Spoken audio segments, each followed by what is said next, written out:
Oi, gente, bom dia. Eu me chamo Jennifer, espero que vocês estejam bem.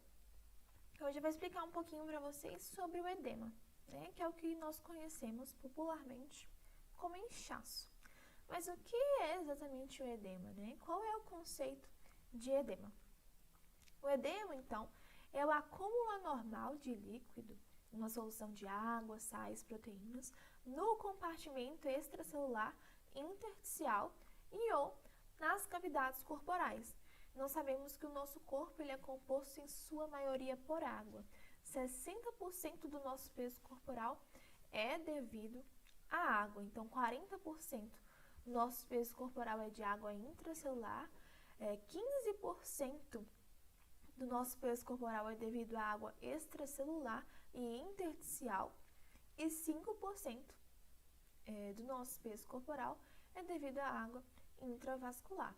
Então, nós já sabemos o conceito de edema, mas como identificar um edema?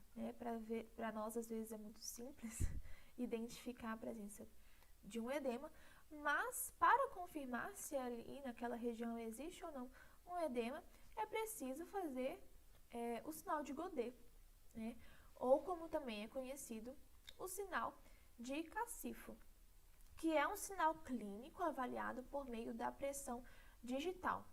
É um procedimento extremamente simples, realizado pelos profissionais de saúde, em que se pressiona a região em que se quer identificar o edema por aproximadamente 5 segundos, e é considerado positivo para edema se essa depressão formada ela não se desfizer imediatamente após a descompressão, ou seja, após a retirada ali da pressão. Então, como vocês podem ver nesse exemplo, nessa imagem, nós temos um sinal positivo para edema, porque essa pressão aqui formada, ela não se desfez imediatamente, após a descompressão. Então, nós temos aqui um sinal positivo para edema.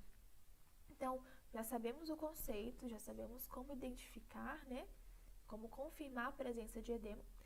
Mas como é que o edema se forma? E para entender como o edema se forma, nós precisamos conhecer um pouquinho sobre as forças de Starling. A produção, a circulação e a reabsorção do líquido intersticial, eles dependem das forças geradas na microcirculação e na matriz extracelular, que são as forças de Starling. Então, a primeira força de Starling é a pressão hidrostática do sangue, que é a pressão que o sangue faz contra a parede do vaso. A segunda força de Starling é a pressão oncótica do plasma, que é a pressão osmótica gerada pelas proteínas do plasma sanguíneo, especialmente pelas albuminas e pelas globulinas. E por fim, a terceira força é a pressão hidrostática e oncótica, só que da matriz extracelular. E são as alterações nas forças de Starling que levam à formação do edema. Então, eu trouxe uma representação aqui para vocês da microcirculação, Então, nós temos aqui no lado arterial dos capilares, a pressão hidrostática do sangue ela é maior do que a pressão oncótica do plasma.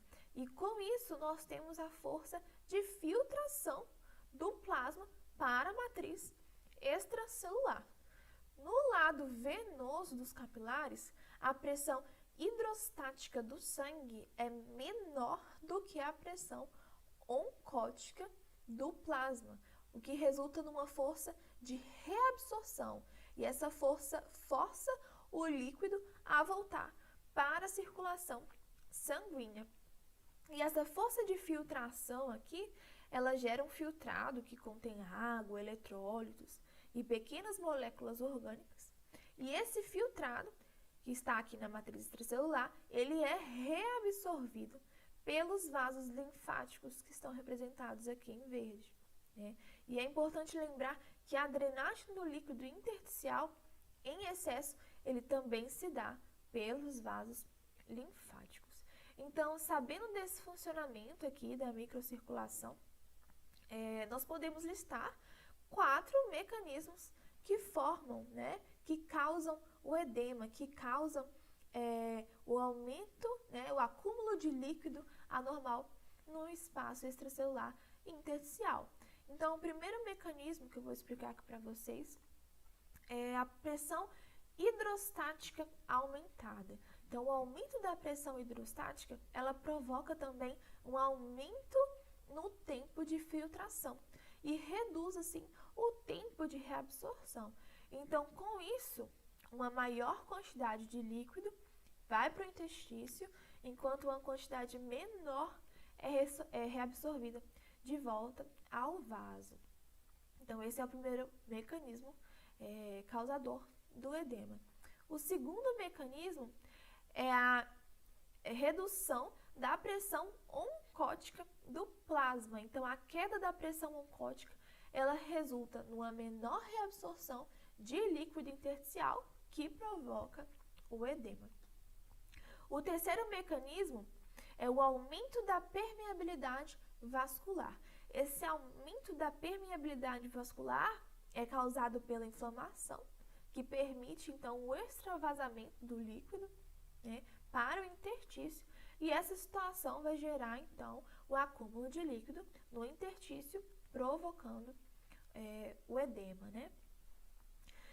E o quarto mecanismo é a obstrução linfática. Então, quando há obstrução de vasos linfáticos, o líquido intersticial ele não consegue ser drenado e aí vai se acumular nos tecidos, né? Causando o edema, que é exatamente isso, né? Esse acúmulo anormal de líquido.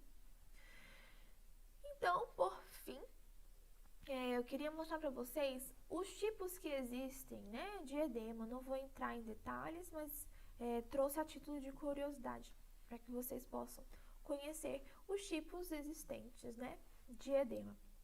Então, nós temos o edema localizado, né, que resulta de causas locais que alteram as forças de Starling ou que interferem, né, na drenagem linfática.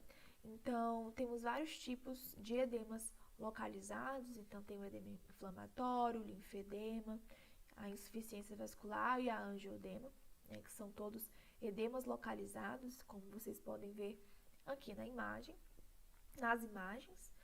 E temos o edema generalizado, né, que é um edema por todo o corpo. Essa condição também é chamada de anasarca, né? E nesse caso aqui, do edema generalizado, ele pode surgir a partir de duas situações, né? Ele pode ocorrer a partir de duas situações.